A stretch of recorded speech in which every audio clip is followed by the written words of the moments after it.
A quiet afternoon suddenly turns into chaos when HOA officials storm a young man's doorstep, banging on the door and yelling accusations.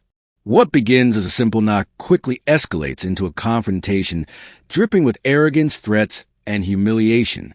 The young man has no idea that this moment will set off a chain of events leading to one of the most unforgettable showdowns in the neighborhood history. It was an ordinary Saturday morning, the kind where the world felt slower and kinder. Ethan Williams had just brewed a cup of coffee, the smell of roasted beans filling his small but neatly kept home. He liked mornings like this.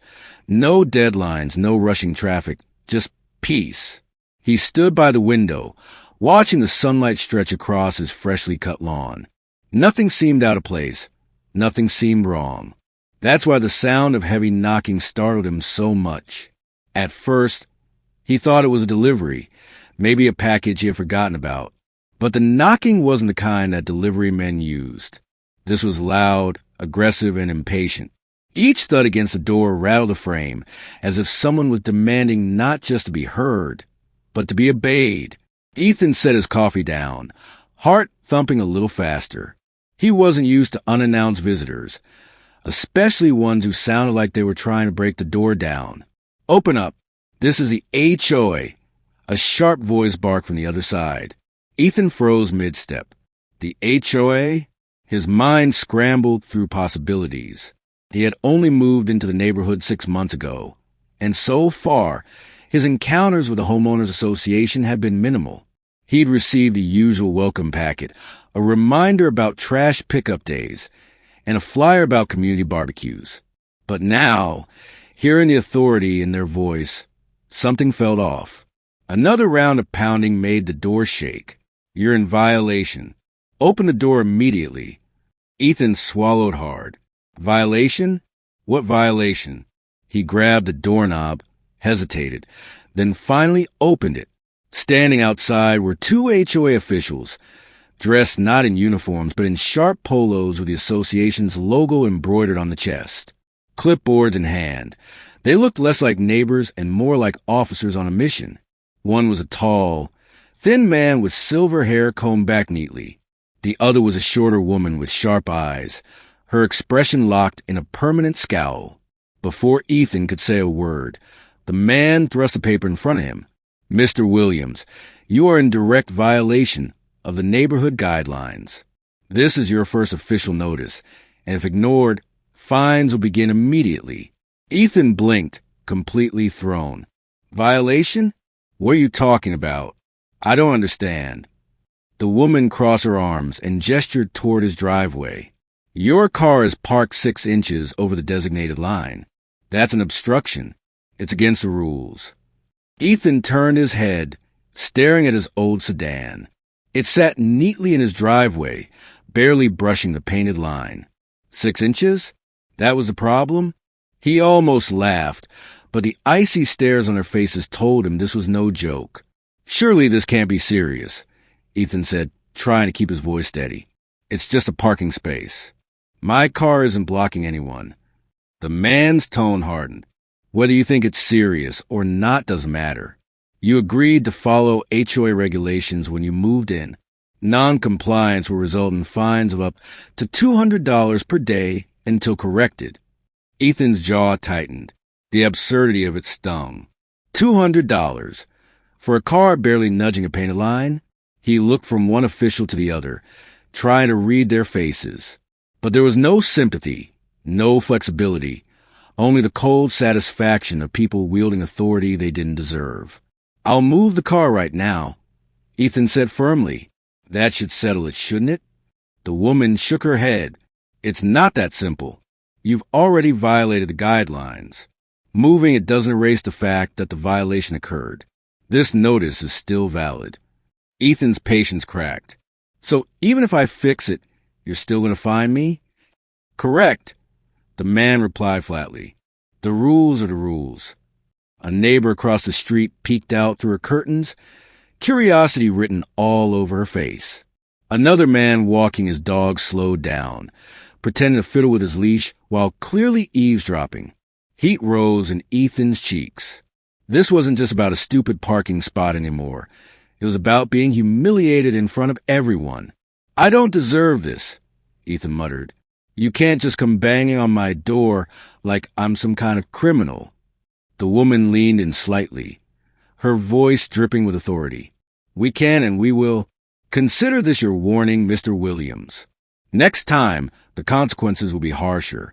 With that, they shoved the notice into his hand and turned on their heels, striding down the walkway as if they had accomplished something noble. Ethan stood frozen at the door, staring at the bold black letters across the top of the paper. Notice of violation. His hands trembled slightly as he read the rest. Not only did it mention his car, but it also listed grass length exceeding regulation, trash bin left visible after pickup, and mailbox paint fading. Ethan's heart pounded faster with every line. Half of these accusations weren't even true. His grass had been mowed 3 days ago. His trash bin was tucked neatly behind the fence. His mailbox wasn't perfect, but it was hardly falling apart. It felt like a setup, like they were searching for reasons to target him. And the worst part?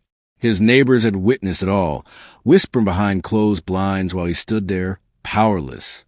Ethan closed the door slowly. The notice crumpled slightly in his fist.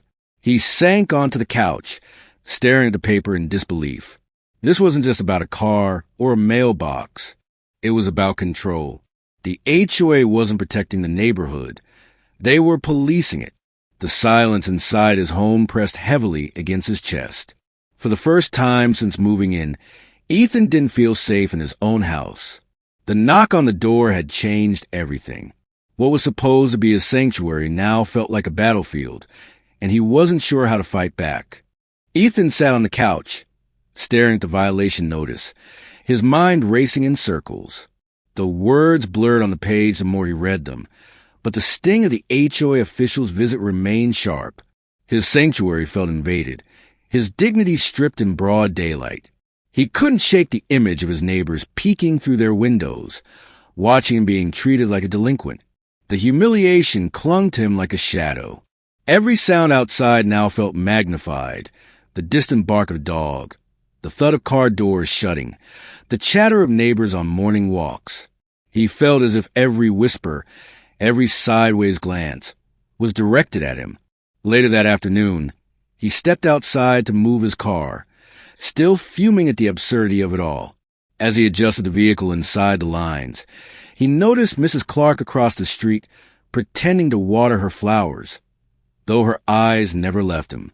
Her garden hose sprayed wildly over the sidewalk, but she kept glancing up with the unmistakable curiosity of someone eager for gossip.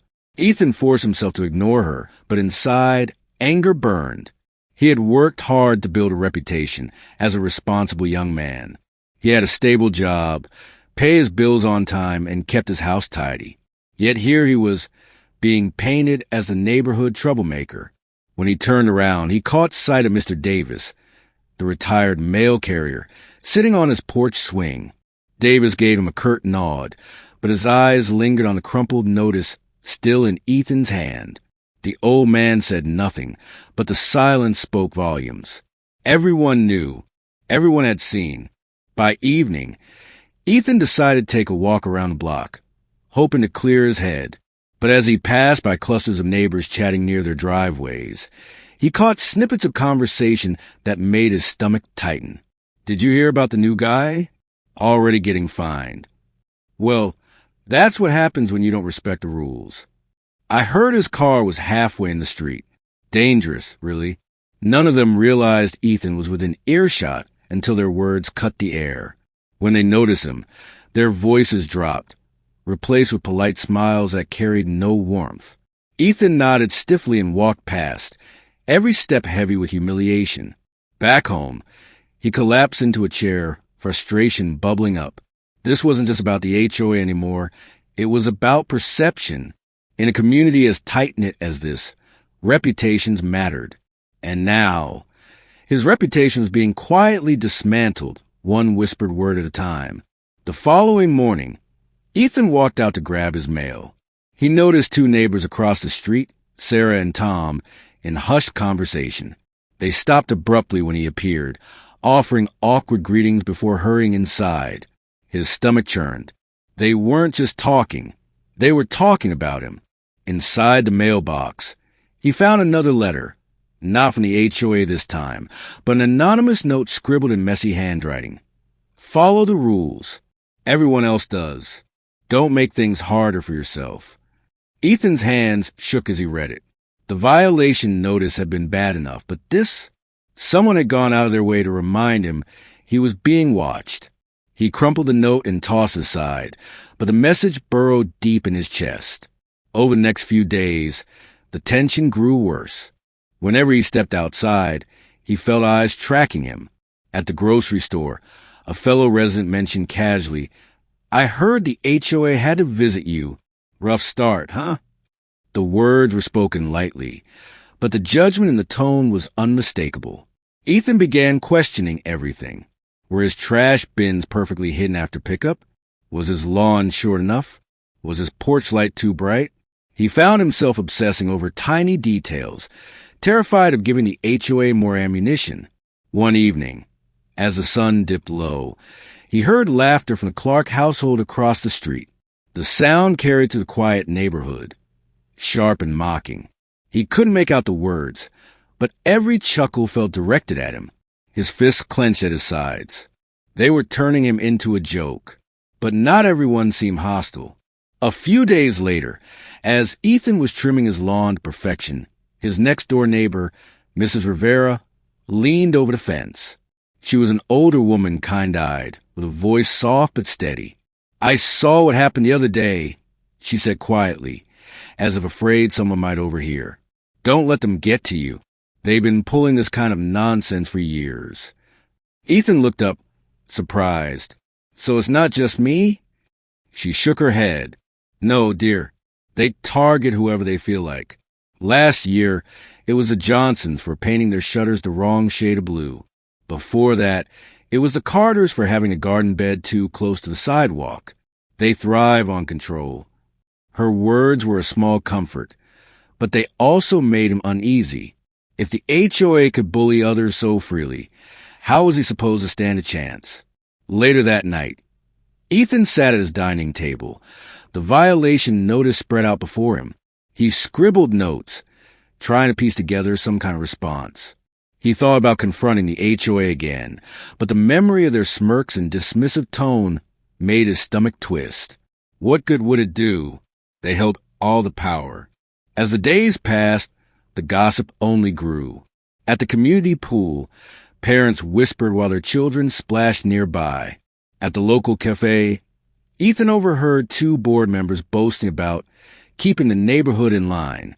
His name wasn't mentioned, but he knew. He could feel it. The weight of it all pressed down on him, heavier with each passing day. It wasn't just the fines that worried him. It was the slow erosion of his dignity. He felt trapped in a place that was supposed to be his home, cornered socially and financially. And as he lay awake at night, staring at the ceiling, one thought haunted him. This was only the beginning. If the HOA could do this once, they could do it again. And if the neighbors were already turning against him, what chance did he have of fighting back? The silence in the room offered no answers, only the echo of that knock on the door, the knock that had changed everything. The following week, Ethan tried to keep his head down. He trimmed the grass twice, pulled weeds from the flower beds, and made sure his trash bins were hidden from sight. Every action felt like a test, as though invisible judges waited to pounce on the smallest mistake.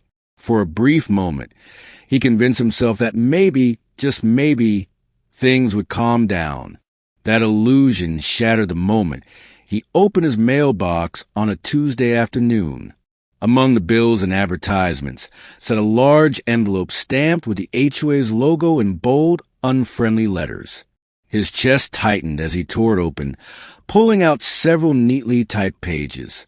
The heading at the top read, "Formal Notice of Violations."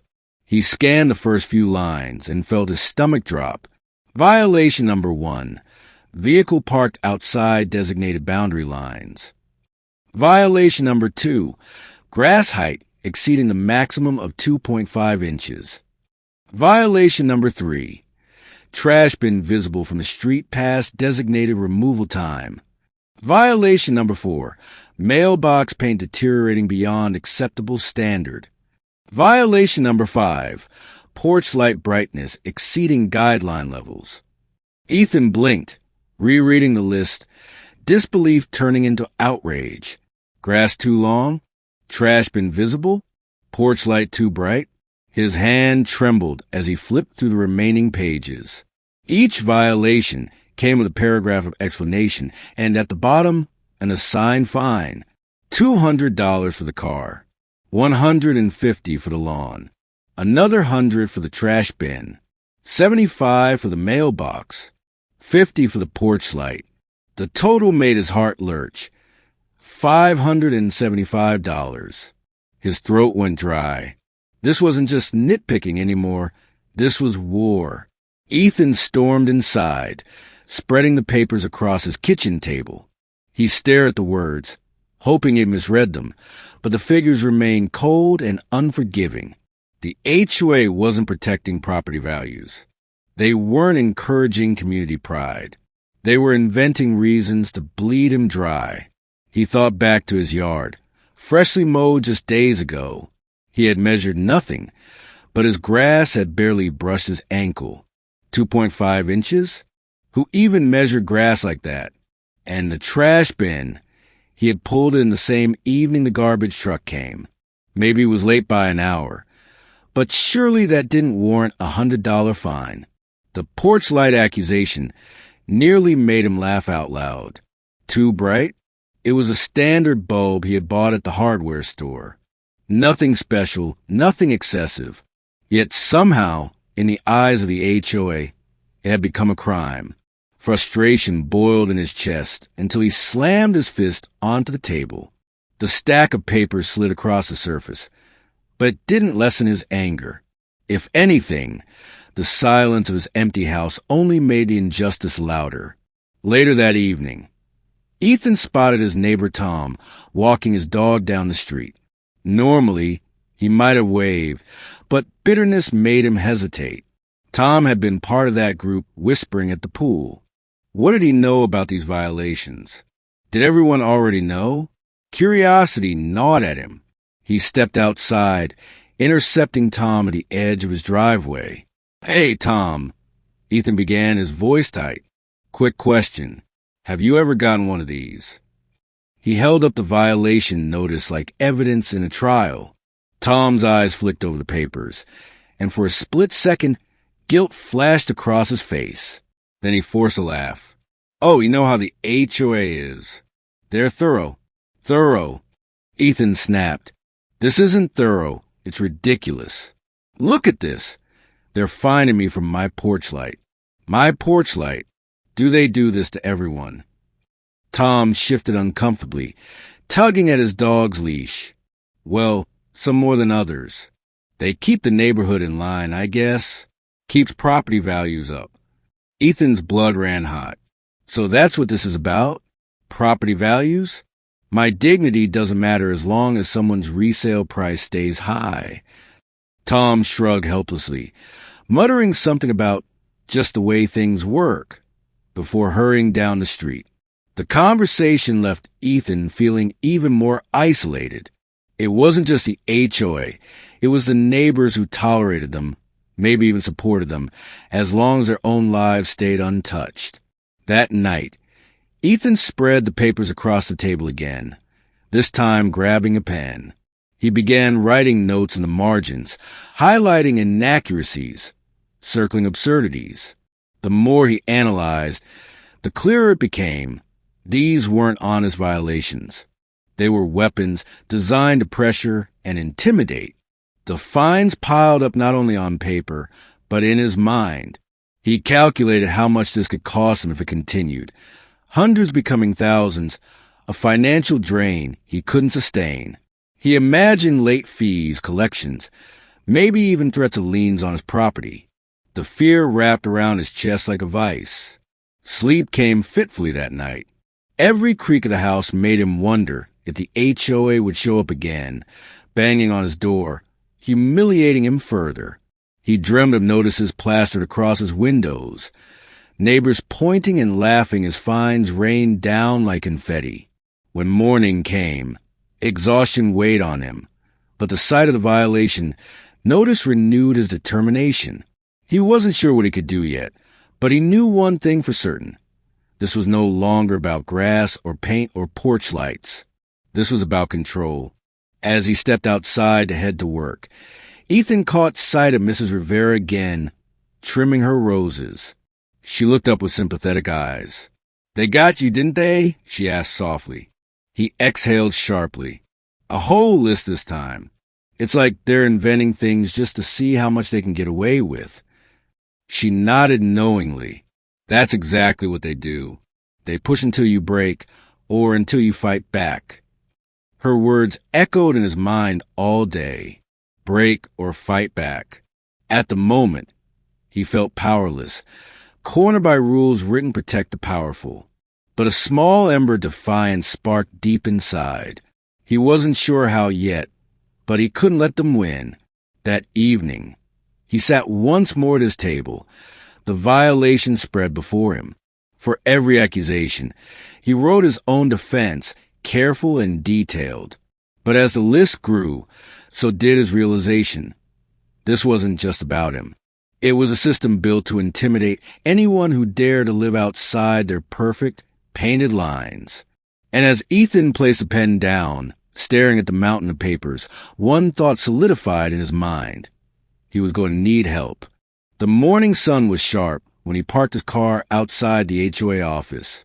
His hands were clenched around the steering wheel longer than necessary, as if letting go might mean giving in. He had spent the last night rereading the notice, the neatly typed list of so-called violations that painted him as the worst kind of neighbor. Grass length, mailbox color, parking his own car in his own driveway. He could hardly believe anyone would bother writing these things down, let alone issue fines for them. But the paper was real, the amounts were listed clearly, and the threat of escalating penalties weighed heavy. The only way to make sense of it, he thought, was to face them directly. He pushed open the glass door and stepped into the office. It smelled faintly of carpet cleaner and stale coffee. A row of chairs lined the wall, empty except for a woman scrolling through her phone. Behind the front desk, a receptionist with stiff posture looked up at him with a tired expression, as though she had already decided what kind of person he was before he even spoke. "I need to speak with someone about these notices," he said, placing the folded papers on the desk. His voice was steady, though the knot in his stomach tightened. The receptionist barely glanced at the documents before sighing. "You'll need to wait. The board is in a meeting." He nodded, suppressing the urge to argue. Waiting wasn't the problem. It was the attitude.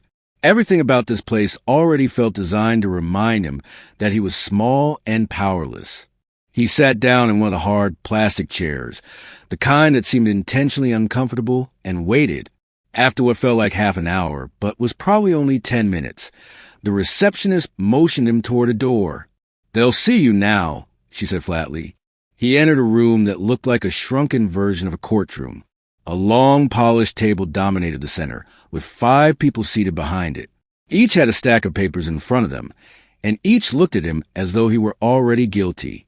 The board president, a heavy-set man with silver hair and sharp eyes, gestured toward the single chair placed across from them. "Sit," the president said. It wasn't an invitation. It was a command. The young man sat, placing the notice on the table. He tried to keep his breathing even, to hold his composure. "I'm here because I received this list of violations. I don't believe they're accurate. Some of these things, like the mailbox color, were like that before I even moved in." One of the women on the board, her glasses perched low on her nose, leaned forward. "Whether you moved in yesterday or 10 years ago doesn't matter. The rules are clear, and it's your responsibility to comply." He swallowed. "But the grass length? I mow every week. And the car in my driveway, it's my car. Where else am I supposed to park it?" A man at the far end of the table chuckled, tapping his pen against the paper.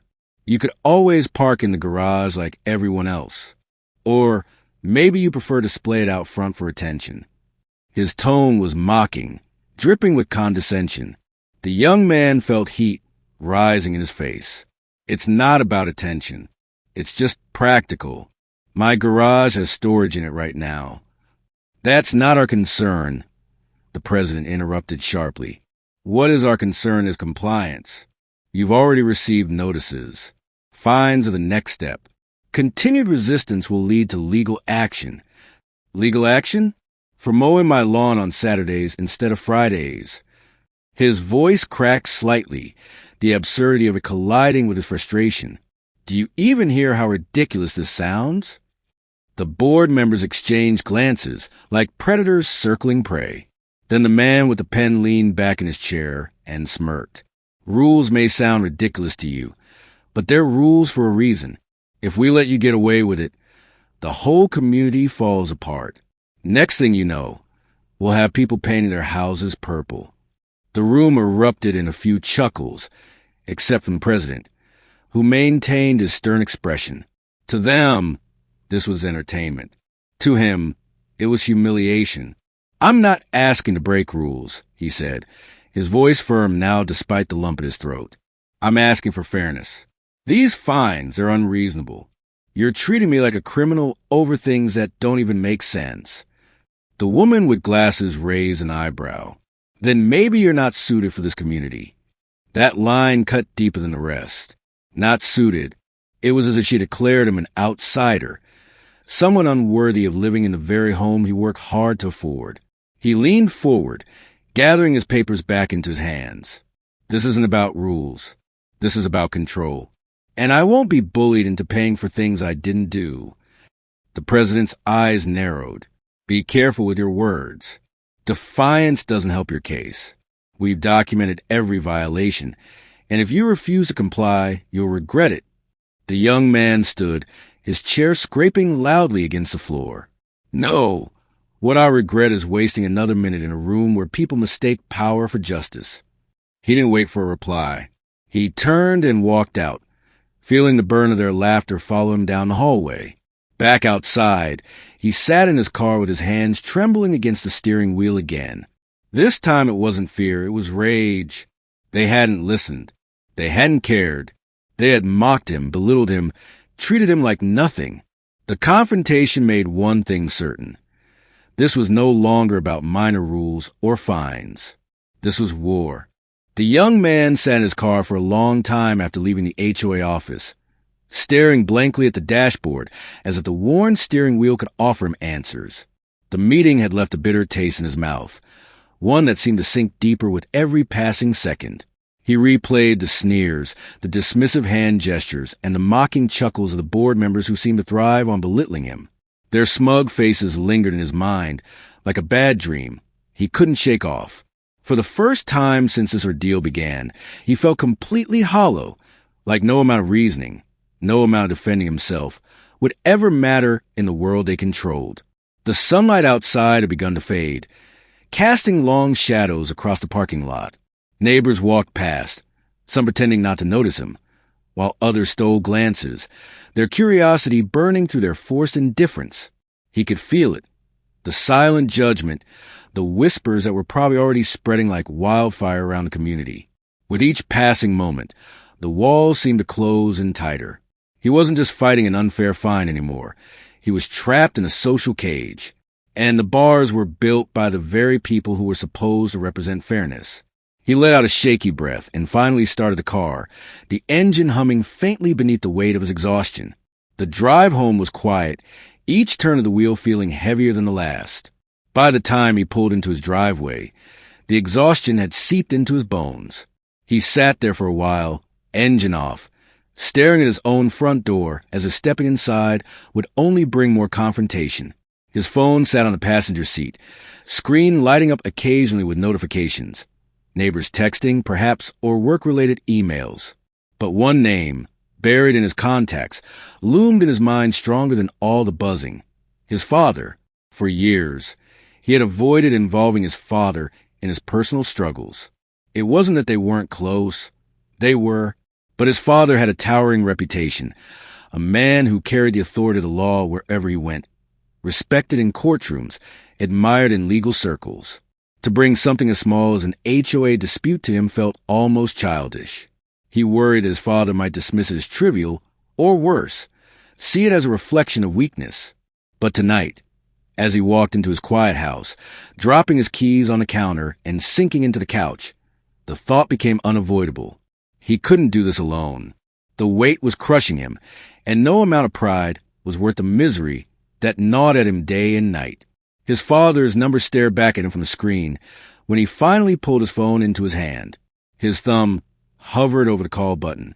For a long minute, he battled with hesitation.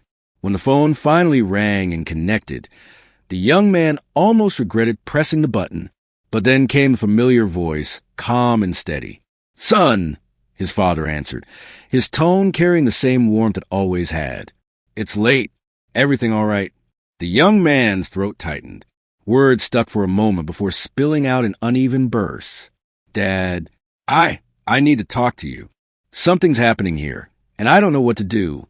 His voice cracked, the frustration and shame bleeding through. His father didn't rush him. There was no sigh of disappointment, no hint of irritation. Instead, there was silence, patient, listening silence, that gave him space to let it out. Slowly, haltingly, he recounted everything. The pounding at his door, the threats of fines, the humiliation in front of neighbors, the meeting at the office where he had been mocked and dismissed. Every detail came tumbling out, the anger mixing with embarrassment, until he wasn't sure which weighed heavier. When he finished, the line stayed quiet for a moment. The young man braced himself, half expecting a lecture about standing up for himself better, or about not letting small-town politics get under his skin. But instead, his father's voice came through, steady and unshaken. "You did the right thing calling me." The young man blinked, stunned. "I did." "Of course," his father said. "What you're describing isn't just petty. It's abusive. They're using intimidation, threats, and false authority to corner you. That's not something anyone should deal with alone." There was a firmness in his father's tone now, the kind of tone he used in courtrooms when cutting through deception. "We'll handle this." Relief hit the young man like a wave. His shoulders sagged, the tension easing just enough to allow him to breathe. "I was worried you'd think it was nothing," he admitted softly. His father chuckled lightly, but not in mockery. "Son, nothing is too small when it's about standing up for what's right. Rules are meant to protect people, not to oppress them. And if these people are twisting those rules for their own gain, then it's time someone reminded them of the law." The young man sat in stunned silence, the words sinking in deeper than he expected. His father didn't just offer help. He offered validation. For the first time in weeks, he felt like he wasn't crazy for thinking the whole ordeal was unfair. For the first time, he didn't feel alone. They spoke for a long time, his father asking careful questions, taking mental notes, and piecing together the bigger picture. Each time the young man hesitated, his father encouraged him gently, letting him speak without judgment. It felt less like confessing weakness and more like joining forces. By the end of the call, a plan was beginning to form. His father promised to drive down the following weekend to see everything firsthand. "We'll take this step by step," he assured. "And I promise you they won't get away with this." When the call ended, the young man leaned back into the couch, staring at the ceiling. For the first time in a long time, he allowed himself to smile, faint but genuine. The fight wasn't over, but now he wasn't fighting alone.